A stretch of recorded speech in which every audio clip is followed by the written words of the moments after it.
If you can come to the table, please, so we can start with our table. If we have Ricardo Aparicio around us. Ricardo, okay. Rodolfo, not Ricardo, okay.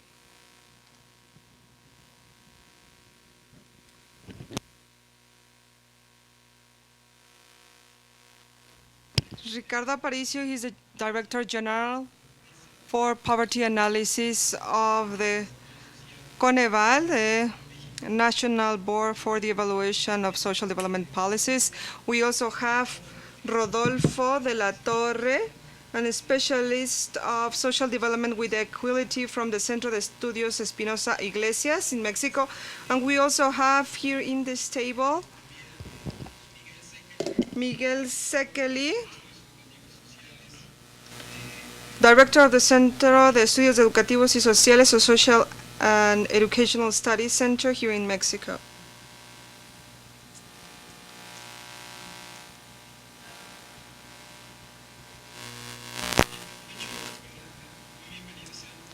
Please be welcome to you and to this afternoon session. I would like to tell you a little bit about the parallel sessions in this evening. You have a program or the agenda in front of you. That means that during the evening,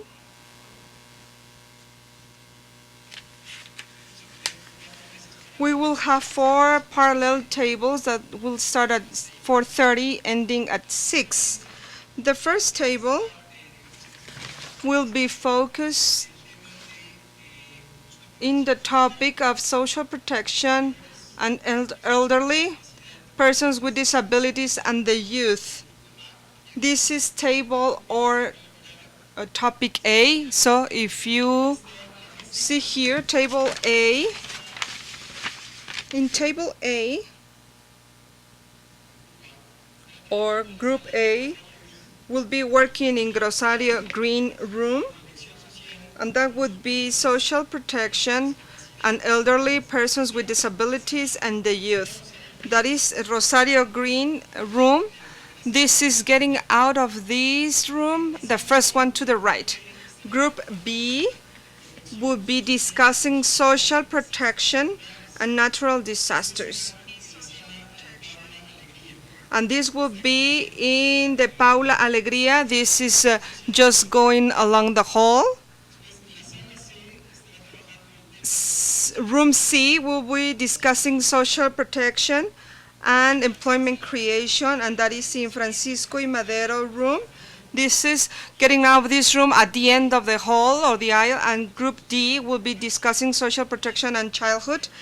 And also coming from here, this is on the third floor in the room Genaro Sala. So we will have these 4 groups, one talking about elderly, the other one disabilities and youth. That's room A.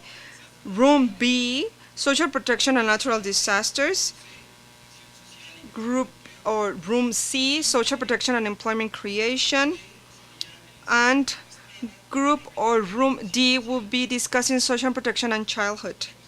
So you can start thinking in which group to join.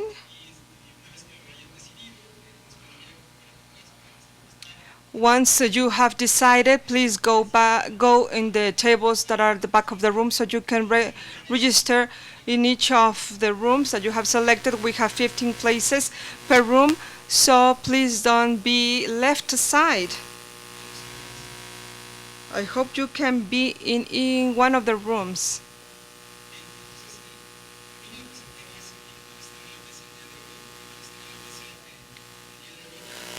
Here we have on the table, I'm going to repeat the presence of these people. We have Javier García Bejos. He is Undersecretary of Planning, Evaluation, and Regional Development, Ministry of the Social Development here in Mexico. Here we have on the table Ricardo Aparicio, the General Director of Analysis of the National Evaluation Committee from the Social Development Policy. We have Rodolfo de la Torre, for the specialist in social development and equality from the Centro de Estudios Espinosa Yglesias. And also we will have Ms. Miguel, Székely, Director of the Center of Estudios Educativos y Sociales Mexico. This good afternoon to all of you. It's quite a pleasure being here together in this second part of the sessions for today after lunch. We are going to address an essential topic for this table regarding poverty in Mexico and the challenge to get rid of it in our country. This is something that is common in many of the countries that are represented here, and the different ways that we are going to measure this poverty. We know that this is quite an important concern for public policy and is an essential. Despite all the different efforts and all the different policies that we have created, the reality is really something to worry about, but also is the persistence of still having this extreme poverty, because the indicators tend to be more complicated to fight back rather than moderate poverty. So what is going on with all these public policies that are looking to heal this condition? Here we have 24.4 million persons, the 7.7 of the population of our country with extreme poverty. 53 million of them are really in the rural areas. 52% are women and 26% of them are indigenous groups. The condition of that tends to be focused in the southeast of Mexico, where we have an important prevalence for vulnerable indigenous groups, as well as extreme poverty that could be more located in Chiapas and Oaxaca, a little bit more in Guerrero, and a little bit more in the state of Mexico. That is why I have the honor to be with these four experts of this topic that would help us to explain and to understand what has going on and what should happen and what are the different actions to take to continue in this task. We have Ricardo Aparicio, Director General for the Analysis of the CONEVAL, the autonomous body that was created from the Mexican state, from the general law of social development, and also he has the authority to assess, to do against this poverty, also to measure that's why its participation is so essential, to create this framework or point to know where all these people are coming, as well as the combinations. Also, it's quite a pleasure to have Miguel, Dr. Miguel Székely, Director of the Centro Educativos, Estudios Educativos y Sociales. He is a person with quite a big experience and career in the public sector, as well with the different organizations. This is one of the things that have been acknowledged. The studies are being a reference, and practically all the public policy that is being done in this country is really an expert on that. We also have Maestro or Mr. Rodolfo de la Torre, who is a specialist in the social development with equality from the Centro de Estudios Espinosa Yglesias.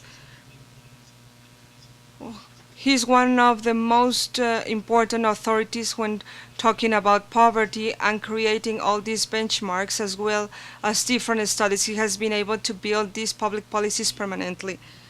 And a little bit just to talk about the field experience of what has happened.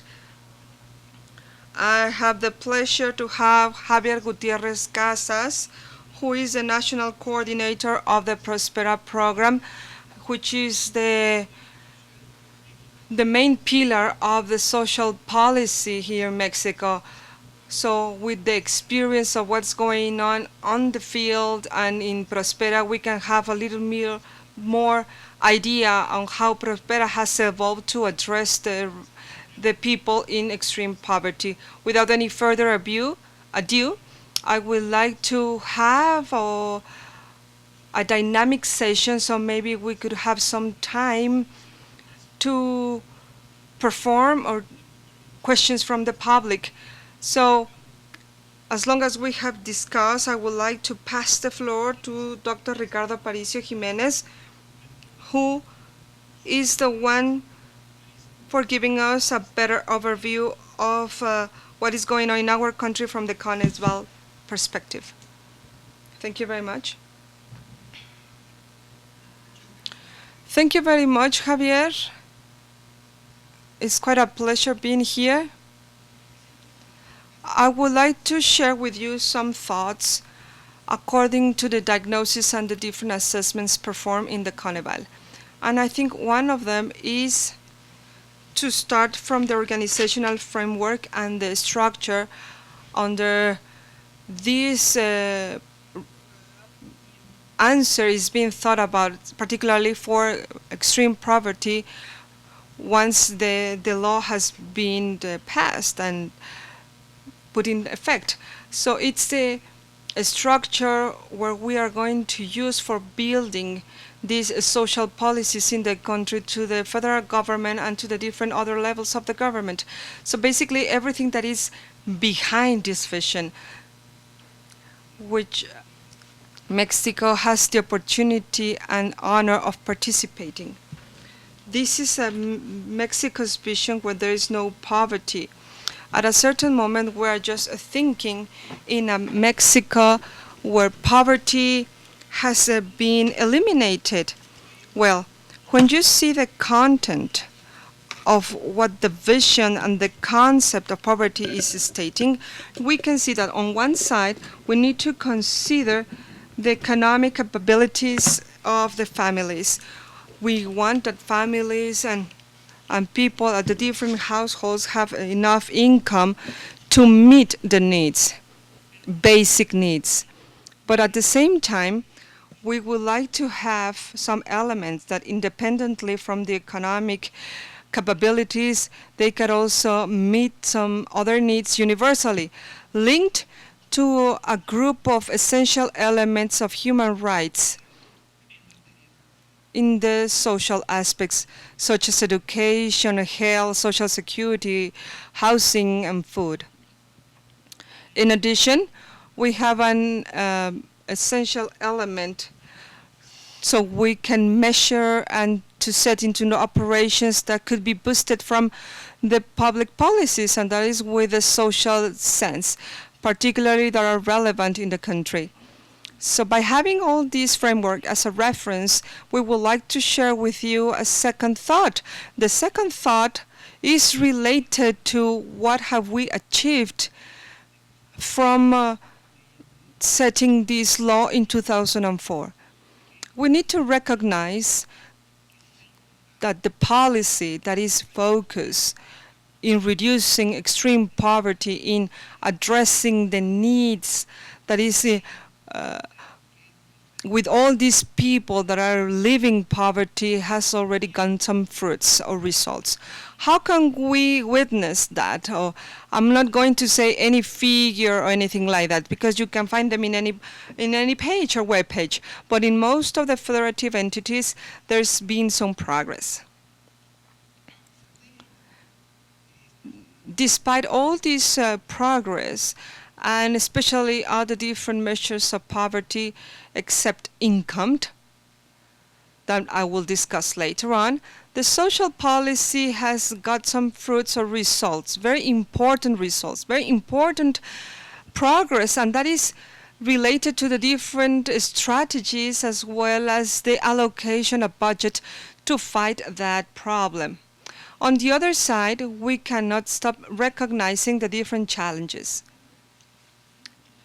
Despite all this progress, we still have a coverage problem to meet the universal elements that we would like to have for any citizens in Mexico. And that happens at the different dimensions of poverty, either in the economic or in the social dimensions, and each and every one of them. Even for this affiliation or registration and the membership for providing all these health services where we've gotten the most progress, or the shortage that is less prevalent of certain aspects linked to the conditions of houses. At least 1 out of 10 people in the country is in this type of situation. Of course, we have the problem that is not only in the short run, but also we have a lot of decades where we haven't been able to progress enough. And that is related to one of the dimensions of poverty, and that is income and social security, two essential elements that are associated to the structure of employment and lacking feature of the last years. And this is the first diagnosis that is prevalent, is not new, but is going to set various challenges that need to be thought again for a solution. On the other side, when we think about the progress, the trends, the levels of evolution of poverty, we also need to see the differences on equality. So in a region, especially in a country that is not equal here, we have social inequalities that, from my point of view, are like a social debt, that a social problem that we have as a society, particularly with our original peoples. Also, we have a lot of disadvantages and debts that are being accumulated, because all these advantages are multiple, are at the same time, and they are getting different pathways that are getting wider and wider. If you compare the extreme poverty among indigenous women that live in rural areas, and especially in these scattered rural areas, and you contrast that with extreme poverty that could be observed among men that live in urban areas and that do not belong to the indigenous groups, we are talking about 10 times more risk of being in this poverty feature. This is another challenge we have. There's been some progress. However, we are still an unfair or an unequal society. Another challenge that is also related to this inequality is what the Undersecretary García Bejos has mentioned on the regional inequality. One of the features for measurement of Mexico, and that it could enrich the measurements and the diagnosis for the social policies, is that we have an overview of what is going on in the different municipalities of the country. In addition to the long line of information of marginalization and human development that Rodolfo coordinated for many years. And what can we obtain from that? Margination, extreme poverty, social layback, what can we say? Well, the different coverage and the efforts of social policies is going to be reflected. At the same time, we haven't got the process for this regional convergence that we were planting in the 90s. And this is a breakthrough that is quite strong and quite painful for our country. That means that while we have progress and move forward, we are doing it in the areas that are less vulnerable or less damaged. And there are some problems in the more important areas for this situation or these features. So what do we feel in the CONEVAL before this overview? Well, we have the opportunity for setting a new model for social policies that is also more focused in reducing these inequalities. Is to be equal in what sense? But not only in what, but in first what, due to the available resources that we have for tackling that problem. According to the studies made or performed in the CONEVAL, we have seen that poverty is and should be an axis for driving the social policies. We are trying to make a Mexico where we have eradicated or have eliminated this poverty, but this constitutes one of the parts for the social development that should be necessary to be evaluated. That we need to check from the evaluation and even from the public policies to evaluate a system where we can't witness the evolution of what is going on with poverty, but also with the full exercise of the rights at the different aspects, the effective access to rights. Besides, not only in a speech of just tackling inequality, but also to monitor and assess what is going on with the specific populations or area. And we think that there are two main ones: the feminine populations of these indigenous groups or the regional groups, and youngs and the youth.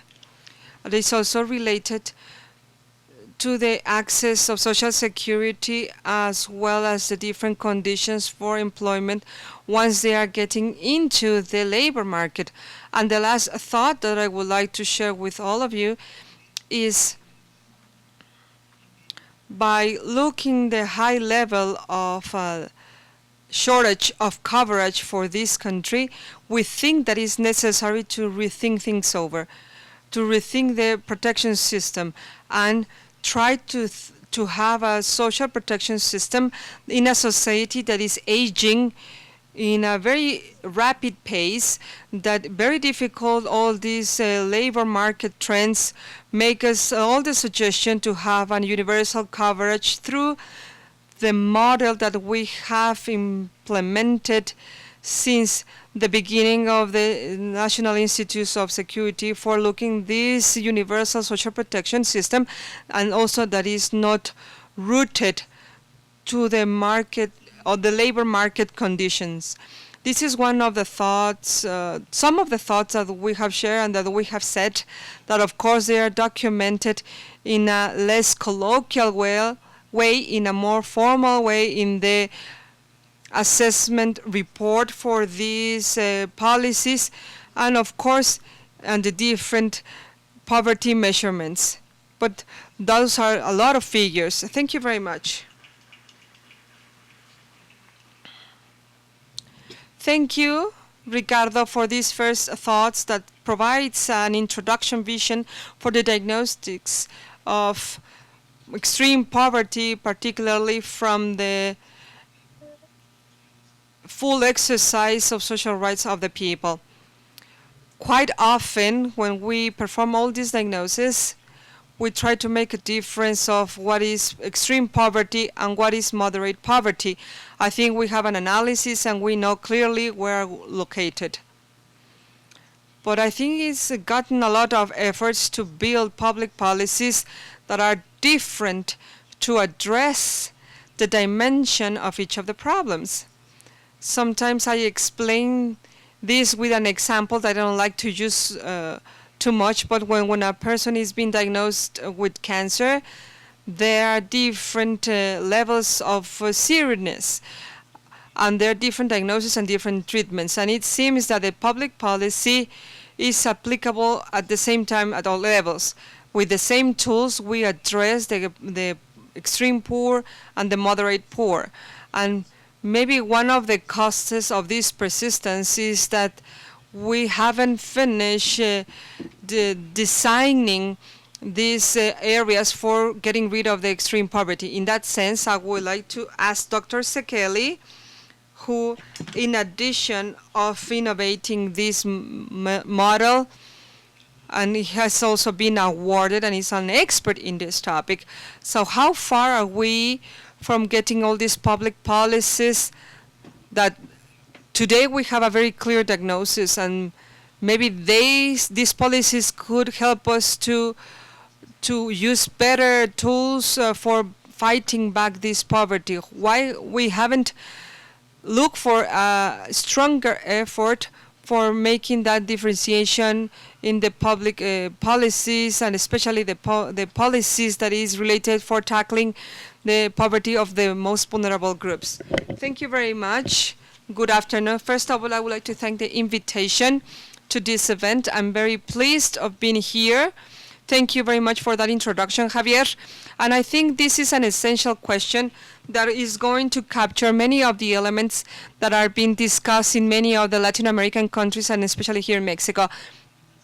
In order to tell about this, I would like to give you some elements, or like just to create more discussion rather than just to have a very strict position about it. I think the question is quite pertinent, because when we talk about social protection or the social policies, I think it's a lot of confusion. In order to have a more orderly discussion, we could think in three different responsibilities of the state. That should be different, each one of them. Sometimes we place them within the same package of social policy. I think that we could start with these three. Our first element, more than social policy, I think we should think about, or start thinking about policies of the guarantees of rights. Then I think that there's another group of policies that have to do with enabling certain or empowering certain sectors of the population so that they can exercise these rights. And in the third place, policies more specific for perfectly well identified groups of the population, and where a certain group of specific actions are required aimed at these groups. I think that if we think about these three items, at least they have to regulate the discussion. And here I'm going to take it up from where Javier as well as Ricardo started. And I would mention, first of all, what Javier was saying at the beginning, that a serious problem that we have here in Mexico, and which I think is generalized, or quite general in Latin America, with few exceptions, is that in our countries we have a proportion of people living in social conditions that do not match what a country would like. Mexico can be an example, but there are many others. We have been investing large amounts of resources in trying to address this problem, but quite clearly, due to the persistence of this phenomenon in terms of the numbers of people, there's still a great task ahead of it. We can't say that it's been a mission accomplished. And Ricardo was mentioning a point that I think is from where we should start for these policy group, and we should start thinking about the exercise and the guarantee of our rights. And we're talking about those regarding our income. Many times we tend to mix up, these kinds of policies that try to make out of our rights something that is followed, that is actually being exercised. And I think that they cause confusions. If we go to the Mexican Constitution, a set of rights has been stipulated. For example, social rights. We have a set of rights in Mexico that should be complied with, that the state should guarantee, and that of these rights comes a measurement of poverty that tries to verify the distance between the current situation and compliance of these rights. I'd like to give a first example that I think helps us to illustrate all this. And this is education. Education is specified from the Constitution, and this is not only in Latin American countries, but this is a right. What the state does is that it provides a service, and it guarantees that any person requiring that education should find that service. It should have it available. Then there's the matter of quality, which is something that comes after the first one, which is that of guaranteeing the right to education. When we talk about social policies, and when we tend to mix up educational subjects, I think the right to guarantee a good education, which is something that the state has to do with the second element, which is that of empowering certain groups so that they may receive this education. But there are two different things. One of them is to guarantee the right. And we could think then that the state has to guarantee the educational offer. Second, that it's a responsibility of the state, although not necessarily an obligation, to address certain parts of the population so the program such as PROSPERA can be available to them. Then there are things like the Indian population or the population with some sort of disability. But I think this about education helps us to emphasize or to delineate.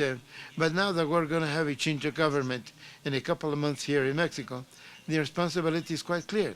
The state, it's not a matter of whether the state is going to offer the educational service or not. Nobody is saying starting on December 1st there won't be any education or education of higher learning. No, this has to continue.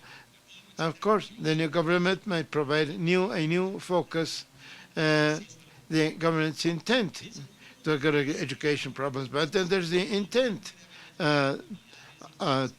Then we have different focuses.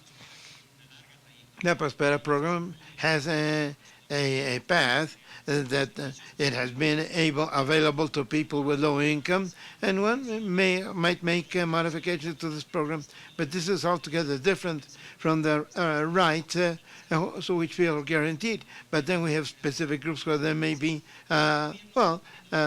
different ways of looking at things, and then we may have actions of the second or third type. When we're going to policy, social policy, or more precisely, social protection, considering this case of education as a reference framework, we find a fully different situation because unfortunately in the case of social policies it's not been clear and the evolution of the last decade has not contributed too much, but they haven't made clear what the role of the state is. When doing a historical revolution that was quite quick and brief, I think we've gone through several of these that help us understand what was something left maybe out.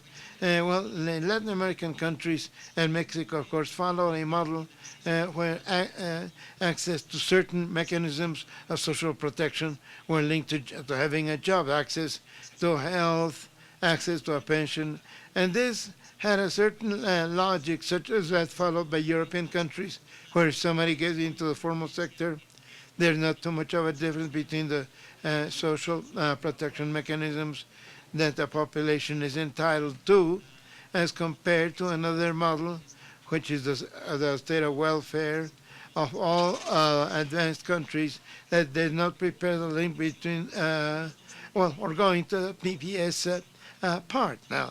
But I think that all the population should be guaranteed these rights. You may, some acquire them by means of getting unemployment, and others, just by merely being a national from a country, you are entitled to a certain right. But we wouldn't be talking about social policies, because if by right you had the right, you're entitled to kindergarten services for mothers, and that there would be a guarantee of revenues or income. And if we continued with a list of what formal benefits are in Mexico, and social policy could devote itself to other two issues, that is how to help individuals to have access to services in certain groups or specific groups of the population but of course these would be minorities that cannot have access to most of the development model. The problem is that since the end of the last century, formal employment was growing really quickly in Latin America, but due to several macroeconomic cycle, the whole situation fell apart. Well, Mexico's a pioneer in many things, so a whole set of programs started to proliferate in order to try to replace that loss that took place by means of formal work programs. And there were programs that tend to expand these things, that a population which did not have any access to anything formal by way of a job. Well, so we started to institutionalize the informality by creating the social development ministries. Mexico in 1992, with the creation of CEDESOL, has made these programs institutional, and PROSPERA came, and many of us who have worked at this for a long time, we've been forced to improve those programs and for the distribution to be more efficient and better vocalize them. But I think we lose sight of a set of mechanisms that replaced a model that was very different regarding the exercise of rights. What we have is an enormous population programs subject to the willingness of the government in turn. I compare this to education, and I would place here the issue of pensions. I think that's the other extreme. When a new government comes in, one of the first proposals is for there to be a universal pension, which includes even those who have a formal employment, a guaranteed pension. But mention is made of providing a universal pension that the next government, just by one trace of ink, they could eliminate this pension. I don't know what the reference mark is for this, but there's too much discretionality here, fortunately, to protect the elder population. But all these policies are subject to a very high degree of discretionality of the government in turn. And this government is going to assign priorities for this its programs, or maybe they'll reduce them by half, or increase them, or decrease them. We should think then that this type of rights should be guaranteed and not subject to the willingness of a government, but really regulated within the law, and to guarantee for the population to enjoy the benefit of this right, and then that the state, in this case it could be Bichino land or Odisha or any others, we would concentrate on all those access, but not with a program of pension, but we will have to guarantee that the animal was coming close without it being worse. And we must have certain groups which are excluded might also have access to this kind of information. This is the focus of rights that's altogether different. But I would have to decree by law that everyone must have a car. If I have, for example, if we were discussing, and the discussion should be more in operational terms, how the pension could be improved, if it's going to be a money transfer, but not discuss whether a pension should be given or not, because this would imply a legal change. And just by providing some data regarding the current system of pensions in Mexico, to give an idea of how operational this is, of having a population which is covered, which is covered by its own right because it's in the formal sector, and the other parts of the population which has been excluded from these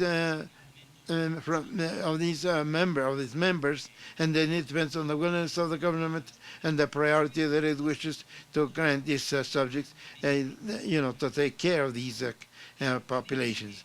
Well, we know that approximately 3.5% of this population has a pension, have a current wage that will let them have a certain pressure which is greater than what is known as a minimum guaranteed population. Let's say 3.5 million people are in the labor market, and they'll have enough income to be to go upstairs, and so that we can guarantee back to their trains. Then there's other things.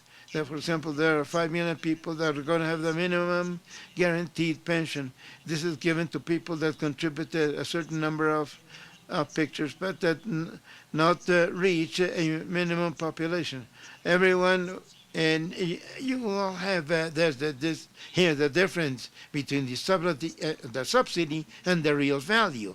We have a third group that did not manage to get the minimum guaranteed subsidized pension, and then what happens is they're given what they have saved, but they won't have any flow of pension unless they themselves invested in some financial market scheme. Then we have 40 million people which are not going to be entitled to each one of these three items. So we have 40 millions that have nothing, 40 million having nothing, a few millions, around 4 million with a pension that's less than the minimum, then a large subsidy for approximately 5 million so that they may reach the minimum guaranteed right. And when we see how the state is spending these resources, it is by means, in order to comply with the law, it's assigning everything, including the pension fund, with an additional subsidy for the minimum guaranteed right. So how many people at the expense of whether the governor or the state or the local legislature wishes to give them a pension or not? I'm glad that it's going to be twice in the next government. Maybe, then you never know what may happen. But these are completely exposed to this. What if, as a country, what we're going to spend in a universal pension, what if we spend it, assume that this is going to be a cost, and the way in which you worked quite effectively? And of course here we have two essential elements that would contribute towards making progress, having just one social progression system where there could be various modes. The first one is, what's the value of this? Why can't we understand why by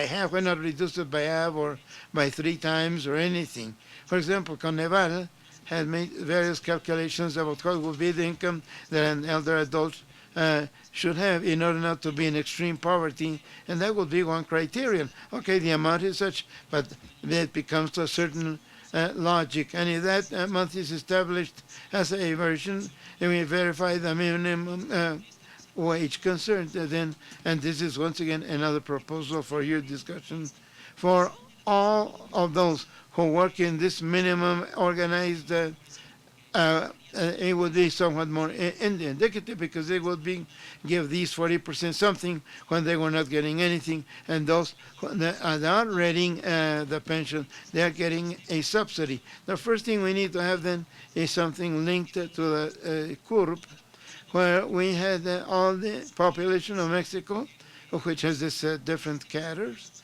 If it's aimed at social justice, if it's going to have access to this or get this guaranteed money to buy, and so this will be a rather more universal coverage, where besides that, somebody who has reduced their lives to a pension fund, it's good that they have that, and whoever did not have this formal education, they may have access to it. Now, if we talk about health, and even in the item of multidimensional poverty, access to food, for example, we could talk about income, how the income would fit into all this, income or revenue, but we have to start thinking and saying, well, let's not talk so much about what the new social policy is if we don't have, if we don't migrate rather to something. So this is a great focus. And so I forgot, together with my compañera, we have our rights guaranteed also because we cater to specific groups. If we started thinking more along that line, we could save lots of resources. A lot of the money to be spent on pensions would be much or more orderly, and people would get certainty that they will be entitled to the right, and the role of the state would be unnecessary, considering all this that I have told you, politics. I think this is a way of really starting maybe a bit tangled up here, or a bit confused regarding the question we should ask. This question. Let's think a little bit of the box just to learn. Thanks very much. Thanks, Doctor.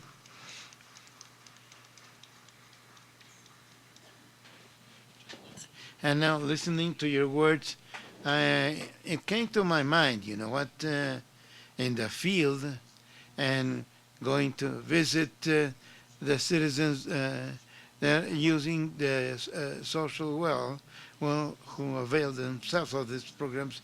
Now, will this program continue or not?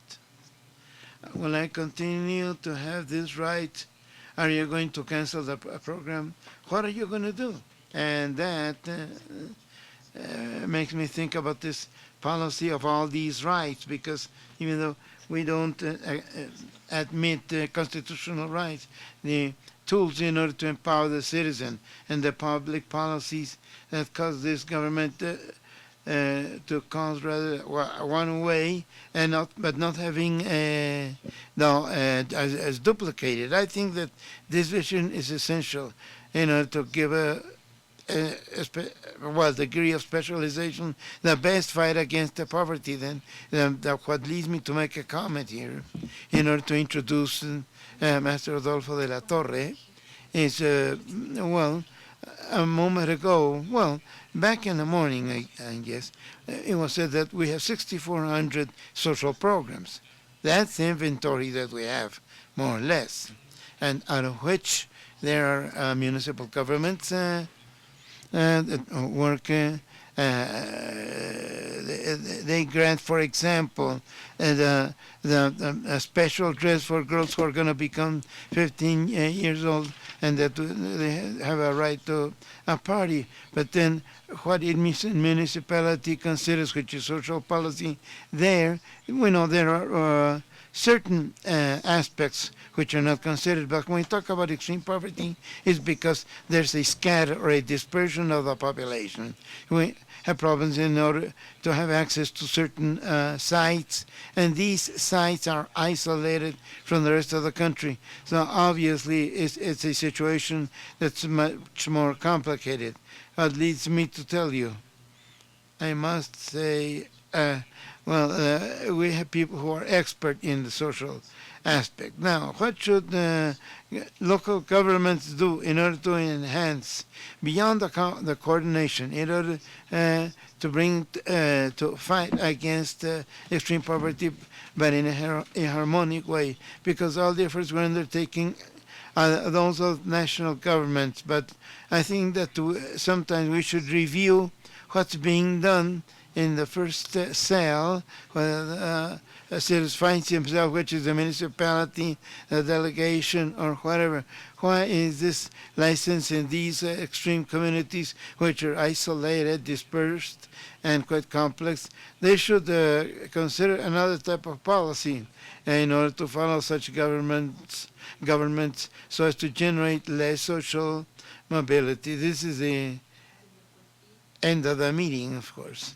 Well, first of all, thanks for the invitation, thanks for the presentation, and also for the question that is really quite so provocative. In order to take it up, I'd like to provide some complementary information besides what Ricardo has said, and to go in depth a bit more as far as this new approach that might occur regarding social policy, and emphasize one of the elements where I know that CESOL has been working on, which could be a key in this factor, in this participation on a more effective social policy. Essentially, I would have three messages. First of all, the information, we have to change the approach, the vision of poverty, and concentrate especially on challenges presented by the economic part of these pressures. Second, and this is something to be shown, and we need to order the social programs at all levels of government. We have to sort them and put them in order, but for that we need useful instruments in order to carry out that order, to put all these programs in order. And of course, the result is a true link. It will be difficult to identify those who need the services and those which are offering their services to such people. Then lastly, I would also like to mention that there's given a civil rights which is truly university. I think that it starts with social protection, the part of health, and pensions, but that it could also spread. It could go into education, and of course, and even so, well, the information and the speaker. This municipality then is going to inherit in terms of accomplishments and the fight against poverty, the reduction of the non-monetary chains. This lack, however, has to be set in context, has been taking place now for decades. I think that it's quite difficult, if not impossible, to have drinks that have retreated in times. For example, this is part of the social protection is the exception, well, due to the constant changes in the labor market. The specific challenge, however, lies in the fact that there should be a hard core of people who are suffering poverty. And when we studied Mr. Espinosa Yglesias, we said that if there was 10 people in the poorest population, and if we see where it's going to be finished. Yes, socioeconomically. Well, socioeconomically, my children, we find that 7 out of 10 of those who were born in poverty conditions are going to remain in such a situation. And this should lead us to ask, on the one hand, what causes 7 out of 10 people to continue living in chronic poverty? And then what if a relatively short path, the Countess has given us that message, why out of the 3 that come about, there are 3 cabins. So this dynamic has to be re-examined with the social mobility. The other point that has to do with information that Ricardo was giving us is that that's a central issue of inequality, which is quite difficult to acknowledge and be subject to reductions. If you don't have, well, I go to 126. So they had 4,000 pesos as income, and this barely represented a level of income that for a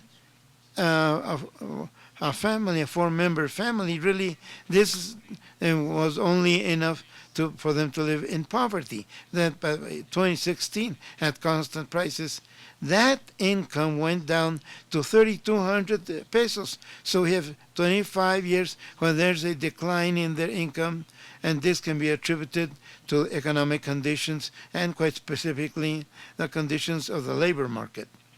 In Mexico, in 1992, there was a distance of the ones who were wealthier and the ones who were poorer, approximately 12 times the income of the poor as compared to that of the rich. The rich had 12 times more income. This relationship has been kept constant. Now it's almost 13 times. Well, here we have an issue of inequality that if we saw it as inequality in terms of the results that matching for these years, it would be a matter of concern. But the lack of the insecurity is communicated to the next generations. So we need to have an idea of equality and equality of opportunities with an intergenerational gap that must be filled between these generations. This is the complement of information that we have been given regarding what to do with the municipalities so that they may participate in a more effective manner of doing things. I had the opportunity to participate with Dr. Székely in 2 studies. And on the one hand, we work with the various disciplines and complexities of these organs, and at a federal level as well. And then something mentioned by Mr. Porel and Ville, we had the crossing of these measures that were being closed or shut down. And of course, that if this study had been made 10 to 15 years ago, we would have found areas of opportunity that would be very important, such as those we find here. But the main point of this is that these studies always aimed in the same direction. That is, in the part that I think that should be emphasized, is that as long as we have programs which do not try to follow an information system, and this is compulsory law, so as to define the objective dimensions, and we will have this alignment to social programs. And that's why I think it's quite relevant not only to inherit a tool of information as useful as we may have the integral term which identifies areas of opportunity, and we can see duplicities, and also not only should we give this tool, but also the proposal at least of installing them as the guys were here, so that we could all listen to things dealing with social policies. Finally, I'd like to conclude by saying that what Miguel was saying is important. We have to abandon gradually a focus on social duties, each one identifying maybe a certain need or some region and state, cross-cutting transverse floors, and I think that universal, that is a social protection universally, because this is associated to formal employment, and having a formal employment gives you the right to pension, to and many other things. This section should not be limited by the sense of belongings and regarding the type of magazine. So that's why many people who are citizens of the country have the right to get a minimum pension, what Miguel was saying, while others don't. I would just add that going from giving more social politics intervene, I think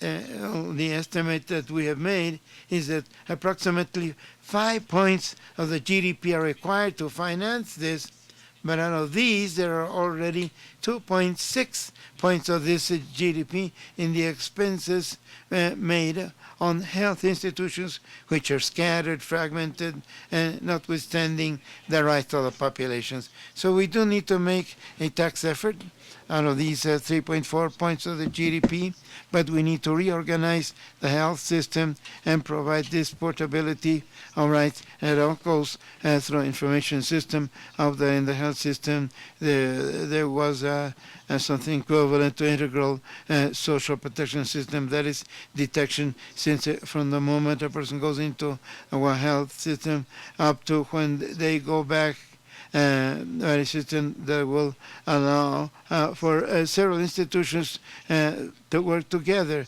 because this is how people can have available any institution that may help them solve their problems, quite apart of whether they have been registered for a formal job or even their physical, geographical location. I leave my comments in up to now, and I'd like to make a call for us to look at the future, to see, look at this universality of our rights.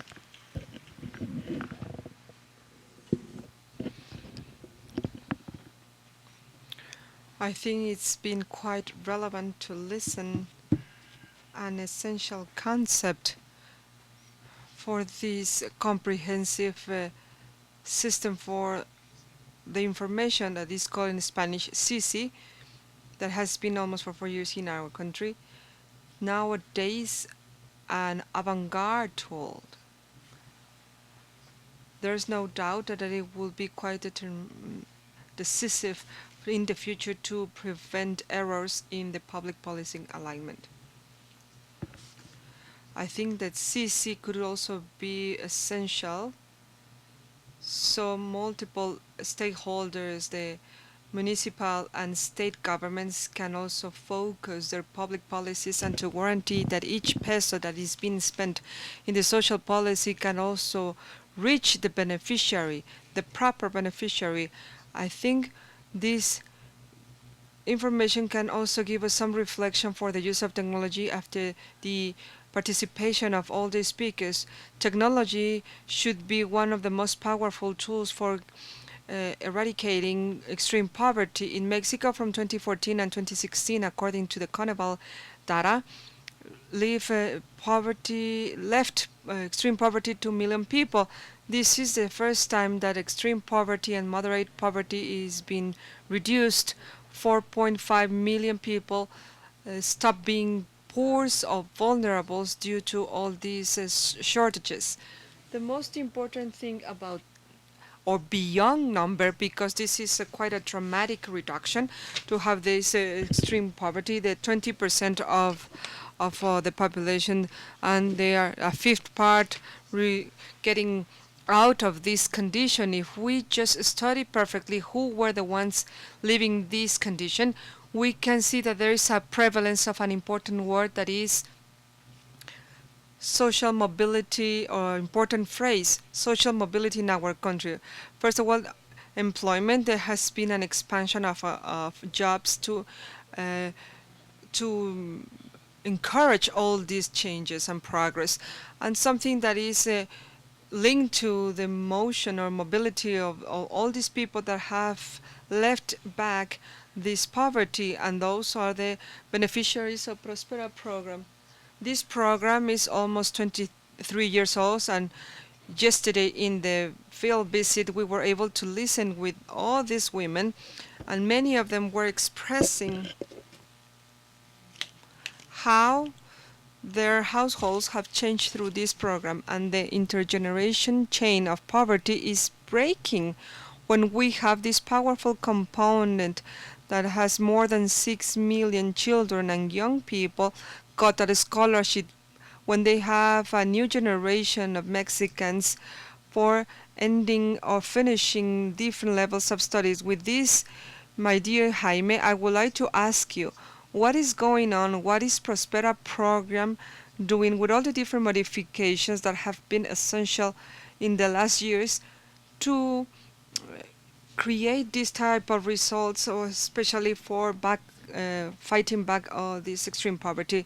Thank you very much for your words. It's quite a pleasure being here with you, and also to mention something special during this administration. In this administration of Mr. Peña, I've been in two positions, one here in the Foreign Affairs Secretary, and on the second part of this term I was in PROSPERA, so it's quite special for me being here in front of all of you. I would like to thank and recognize my team, from the Secretary Miguel Pérez Magaña, my recognition, and the Undersecretary. Thank you very much for all the support that we have received in PROSPERA. For our friends from abroad, yesterday we had a visit, and I would like to make a comment before we go deeply in PROSPERA. And just by taking the words made by the Undersecretary, we had a revolution in the last century, and we had the definition of the definition of the Constitution in Mexico. We have the first Constitution where we express the social rights. We have 101 years with that Constitution, and I would like to say that this is a different Mexico. 100 years we have 13 million Mexicans, and 9 out of 10 live in extreme poverty. There were a lot of problems of malnourishment and marginalization, and it ended up with a very important social event. Now we are 125 million, according to the CONAPO, the Committee for the Assessment of Population, and now 7.6 live in extreme poverty, 42% in poverty. There's been a lot of progress. It has been discussed by my colleagues here at the panel, to Javier and Rodolfo. They were discussing about it. What had happened in these 25 years, we have the Social Development Ministry, where we have this human development as a concept, and from 1997 we have created the first condition transfer program called Progresa. So during these years that the program has been adequated and modified according to the circumstances, it's quite obvious that the program has evolved. And in the case of Prospera, 4 years ago, that was modified. It was not only the change of the name, but also another modification to make it more adaptable to the current circumstances. So the normal topics such as health, education, and food, we added another one that is for this linkage. This is a program that has been an example and a model, and it's quite an honor to be part of it. I would like to mention that when Progresa was created, we have 300,000 families in the rural area, and now we have 6.8, almost 6.9 million families that are equal to 28 million people. It has been known due to his contribution for the human capital, and it was the Undersecretary was mentioned to boost the social mobility of all these beneficiaries, as well as to adapt and to modify its focalization, as well as to strengthen the institutionality aspect. I have some slides that I would like to share with you. If you can see, all of them, we have four important points for those type of opportunities, which represent an advance for the social policy. On the other side, we have a whole package for interventions, and secondly, the impact for the long and short run objectives, and also the third is how they are going to impact for social mobility and the income of the people, that is the institutionality. Also, we would like to say that for the institution, for the 6,900 programs that we have in our country, the ones in the office Francisco Guzmán was mentioning for these federal states, and 3,011 at the municipal level. So one of the biggest success from Prospera is that is one of those programs, 5% of programs with very clear rules for its operations. If something has been stressed out in Prospera that has been working for more than 2 decades is, one, that we have method and techniques, and secondly, we have very clear rules for the operation of the program. Lastly, that we have this institutional process for external assessment for the enhancement of the operation and for its assessment. As is being said, Prospera is one of the programs that has been assessed the most internally and externally. We have made quite an objective evaluation, and we have the general results presented in this slide. And I would like to point out that despite the program is increasing the school years, there are still some problems for a successful insertion in the labor market, and also to tackle back all these intergeneration problems. We have been able to identify the vulnerable population to different programs, and which objectives was to be included in Prospera, and also we're sharing the same objective that it was stated by the Undersecretariat. So the big challenge, which was and still is to get this institutional to provide a more comprehensive attention for the population. And this is one of the main aspects that Prospera has, and that's why it's getting stronger, and to adapt this linkage part, the bonding for the labor, financial, economic, and productive for the population. The three components were strengthened: health, food, and health, and then we have the new component is a linkage of binding process. On Friday, that we have a meeting with the diplomat bodies of the different countries. After I arrive in Prospera, after working with the Foreign Affairs Ministry, they said, what is an international area doing in the Prospera? Well, by being the first program for condition transfers and having the success as we have seen, and as well as the worldwide recognition, we've noticed that thanks to the support of some institutions such as the World Bank or the IBD, we have received the visit of some other visits. We had the visit of Indonesia, and last week we have from Ethiopia, sharing all these experiences and telling everything about what we've done in terms of fighting back poverty, and also it's been very significant for other countries. So I would like to thank Indonesia, and I would like to send my condolences due to all the things that had happened in the last days. Now we have all this information from the program, and for us it was possible to define the strategies in a more detailed way and to coordinate them to tackle all those shortages of the population. So the objective for having it in the long run was to break this transmission among generations, and now we are going to have a very short run objective, not only for the future poverty but also to address poverty in the current days. I would like to say that thanks to the World Bank support, in the next days we will have a study, or at the mid-October we are going to have a revision of what's going on in the last 2 decades, from Progresa, Oportunidades, and now Prospera, and how we've gotten this social mobility, its importance, and of tackling this shortage of the population, especially economic, the lagging financially speaking. So we have 6 strategic lines, and the program should follow during the current administration of Mr. Peña to reach this objective. This is to strengthen this interinstitutional coordination among all the different bodies and the different stakeholders. Secondly, we need to efficient the operational processes that are current. For the first year, in order to strengthen these processes, Prospera managed to obtain the certification, and also with the help of World Bank, the ISO standard. Thirdly, the consolidation of these committees for community promotion. 4, to provide this dignified treatment. 5, the design and evaluation for the long run of the program. And 6, training and permanent training for all the personnel. So we are trying to look along with all the different changes I've been explaining at this moment.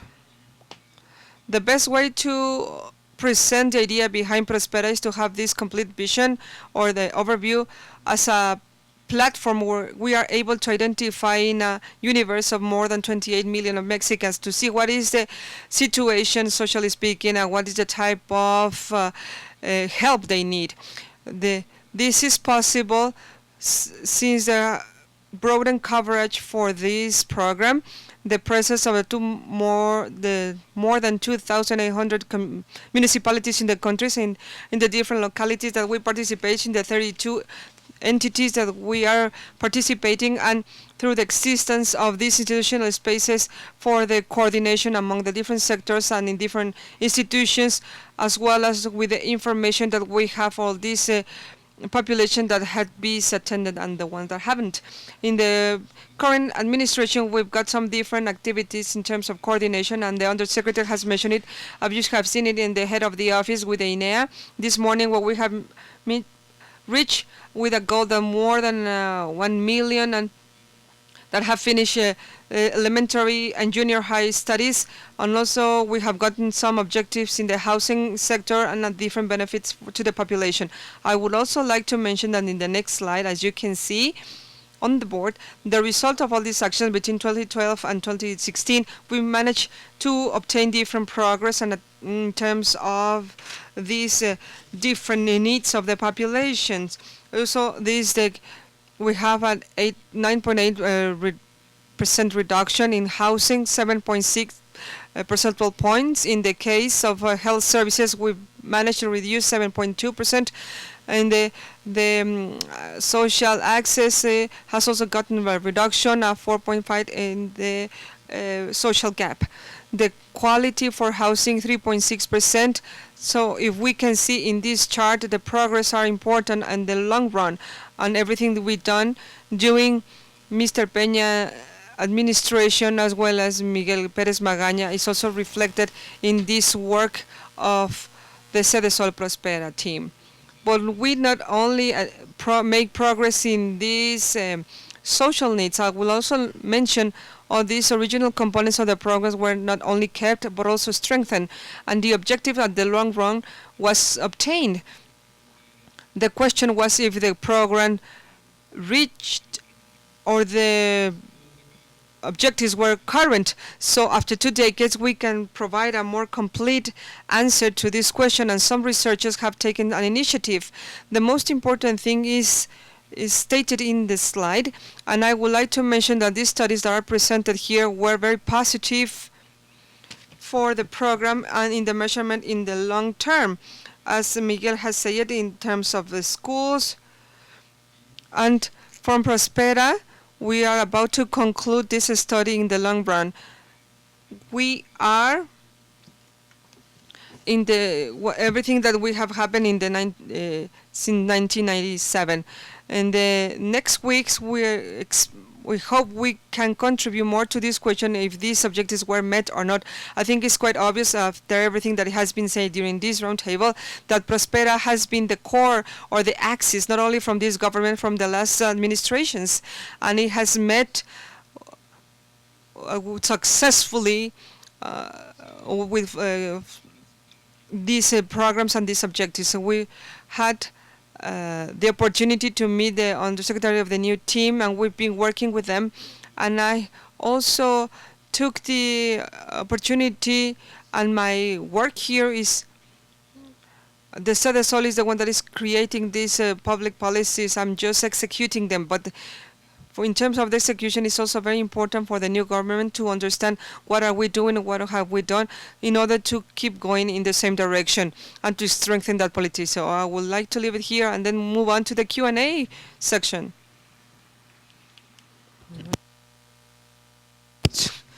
Thank you very much, Jaime. We still have 10 minutes, so if we can have a very brief round to use 2 or 3 minutes with a wrap-up thought after listening all of us and taking the different elements that have been pointed out on regard the tackling back of poverty. So I would like to pass the floor in the same order to Ricardo Aparicio.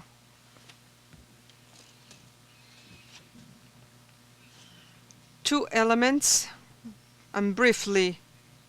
The first one is to reiterate the vision that from the Mexican state we have from a Mexico without poverty, a Mexico where any of the dimensions of poverty would have coverage that are not universal. That means to reduce the gaps, to reduce inequalities socially and regionally.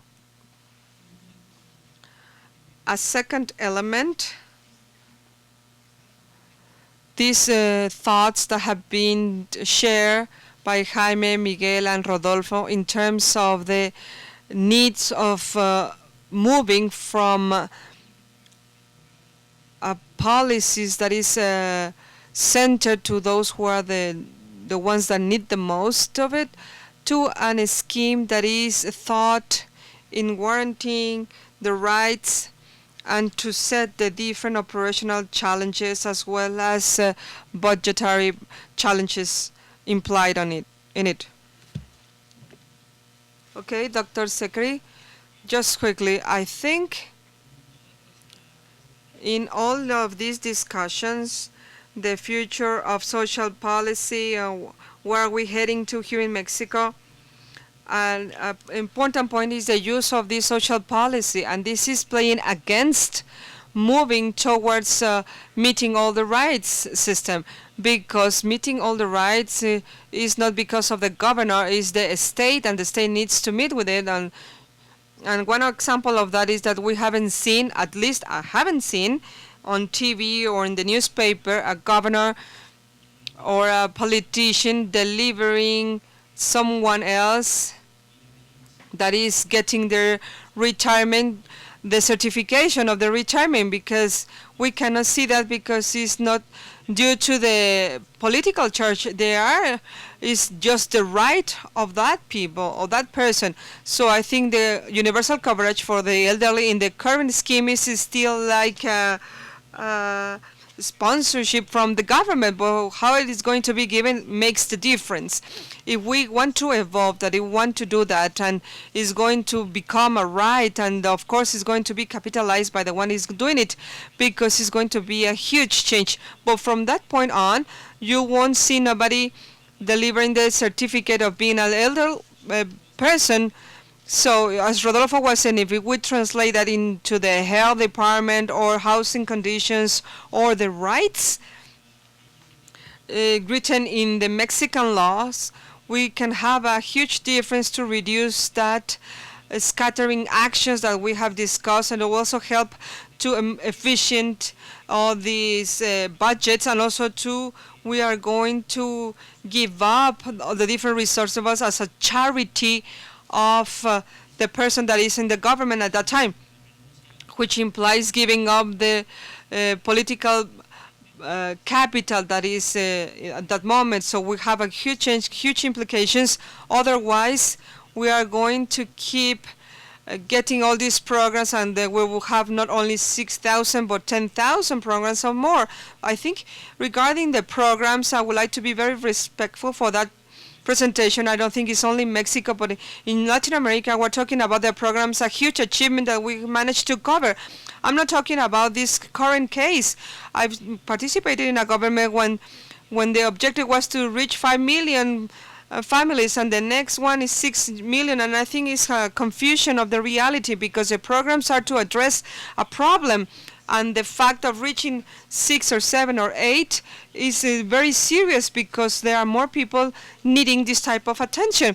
We need to see it upside down. We need to think about all the actions that cover 100% of the population without the number, and then the obligation will be to cover all the support. The bad news is that the number is increasing, and I think that implies an important change. It's going to be said very easily, but that means a change of the concept that we currently call social policies. Okay, we want, you don't allow us to give any programs or deliver anyone. We will need to have the Minister of Guatemala. The difference of policy and politics. This is public policy is essential and to do it for its own objective, not for another purposes. Now we'll pass the floor to Rodolfo La Torre. Thank you very much. I would like to give you 2 key words to what comes in the future for the social policy. One of it will be rights, and we can broaden that, the approach of rights, and the second word is institutionalization. We need to institutionalize some elements of the social policy in order to not be subjected to the different political changes at the different administrations. So we have 2 elements, both of them complex, and maybe the first one is not that much in the sense of setting it, or setting that all citizens should have the right to be attended in the essential needs. But this has an implication that is not comfortable for the governments. If they are really rights, maybe they are claimable, and there should be some institutions that make them to be met or being in compliance with all those rights. So it is sometimes could be called a failure of that public policy for not meeting all these rights. In terms of the institutionalization, we shouldn't think of institutionalizing programs or public policy instruments, not even strategies, although those strategies could be with a lot of vision, because programs, instruments, and strategies change with the different political perspectives or views.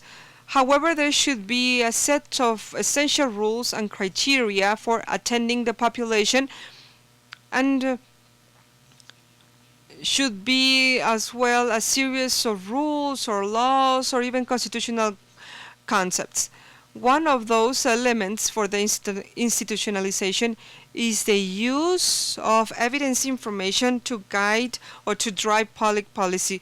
We cannot set certain public policies without following certain number of steps where the evidence is there, and that the evidence that will require certain public policy and certain actions for certain type of population. The requirement, of course, could be institutionalized. The program could change. So institutionalization and the approach of rights. Thank you very much. And with the risk of having a red card, you have 2 minutes. Just to wrap up, I would like to mention that yesterday you have this field visit in the Estado de Mexico or Mexico states.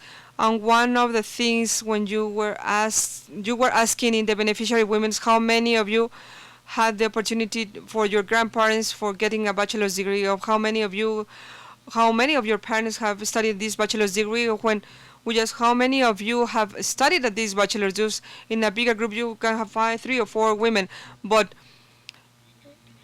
if you ask how many of you had the opportunity for your children to study as a bachelor's degree, then you can see this 6.3 million of children and young people that are in elementary, middle school, and 184,000 in superior education. I think we need to continue in that process to strengthen the middle and superior education. Secondly, we have the results, as Miguel was saying, from the FEPADE and the election of this, the results of this election that has been the most transparent one, and PROSPERA has been aside any process, and there is no any civil servant from PROSPERA that had been denounced or called.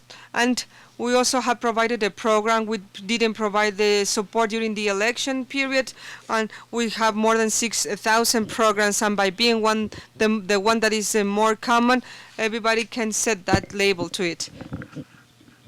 The second part is continue to work, and Ricardo already said this, in this part of the component of setting up the links, and we still, a week ago, the President of the Republic in the Entrepreneurs Week, he said the 3.7 million of these people, out of which 52% were by means of money invested for businessmen. And a large number of the men and women in PROSPERA have strengthened this part of the productive and this labor part. There we had this big task, and with that, I had 1 minute 59 seconds. Thanks, dear Jaime. I think that by once again resorting to such extraordinary panel members, but very in a very tight manner, if we reflected of what all of you have said during this synthesis. I think that if we want to overcome poverty and extreme poverty, at the end of the day, what we have to acknowledge is that we have to strengthen the rule of law and guarantee social rights of people beyond the programs or political cycles or times and whims and whatever, and it's essential. And so when we're talking about the most vulnerable and the poorest, this takes on a specific meaning, because if we strengthen the rule of law, then we'll have policies that may become institutional and that can make progress and give us good results on a long-term basis, and we should that we should be accountable to them. What is not measured is good for nothing, and this is the reality of things. If we're not accountable, if we don't have transparent policies, if we don't care, if we don't fulfill the goals before those that we're accountable to, then I think we will be somewhat farther removed from the events we wish to happen we should have fewer beneficiaries of social programs, that at the end of the day, this will mean that we're making progress and that we're not leaving no one behind. I want to thank you for having been with us in this roundtable. Thanks each one of our efforts who have made a significant effort at synthesizing and to continue the program now. We're going to give rise to the next session for today.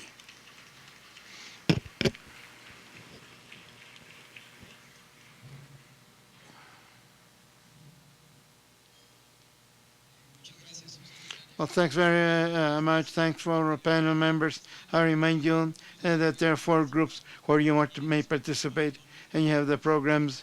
You are invited to register, and we have all the separations for the various groups. And once you have registered, you can come and enjoy some coffee and refreshments. We'll meet.